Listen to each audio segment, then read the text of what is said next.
Identify graph for position, velocity and acceleration.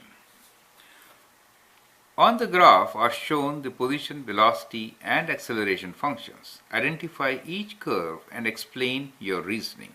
So we have three different graphs here.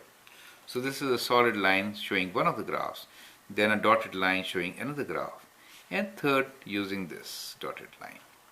So you have to identify which one represents position, which one represents velocity, and which one represents acceleration function. And then explain how do you know about it. So when we are trying to find derivatives, it is kind of important to understand that, let's say we have just taking a function as a power function, for example, right? We have a power function, say x to the power of n, simple, right? So when you find f dash x, what do you get? You get n times x to the power of n minus 1. So what do you note here? The degree of the function decreases by 1 as you find derivatives. Now, if you apply that analogy to this position vector,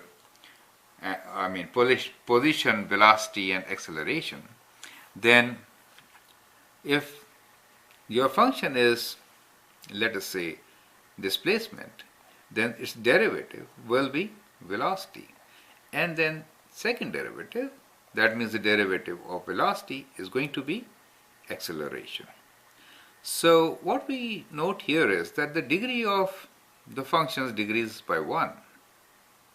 Now if you see the graphs, this one for sure is linear, this one is parabola, degree 2, and this one is higher than 2. And therefore, from that logic, we can conclude that this is acceleration, right? And this is one higher than acceleration, which is velocity. And that should be displacement.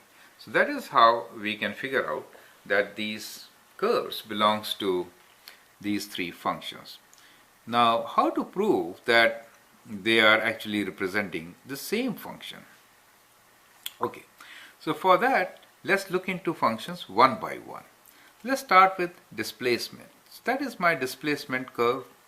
Now here we have horizontal tangent.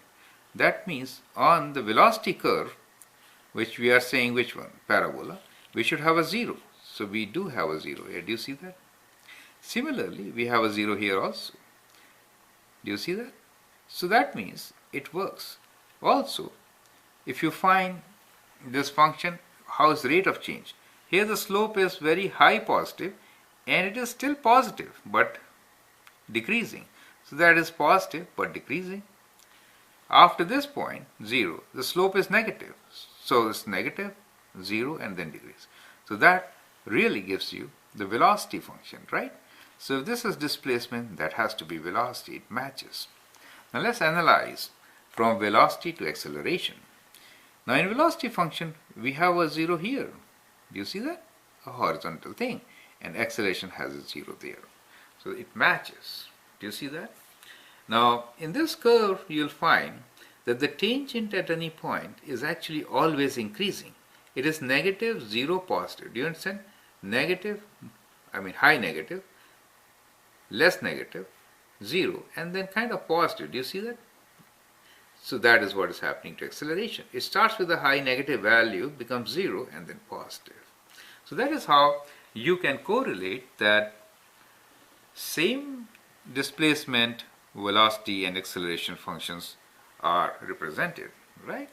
So that means indeed this one, if the first one is displacement, then this one, the parabola, is the derivative of that displacement, right? So it is equals to s dash t, and vt from this is equals to the given v dash t derivative. So they are actually related also, right? So that is how we can answer this question. I hope you understand. Thank you.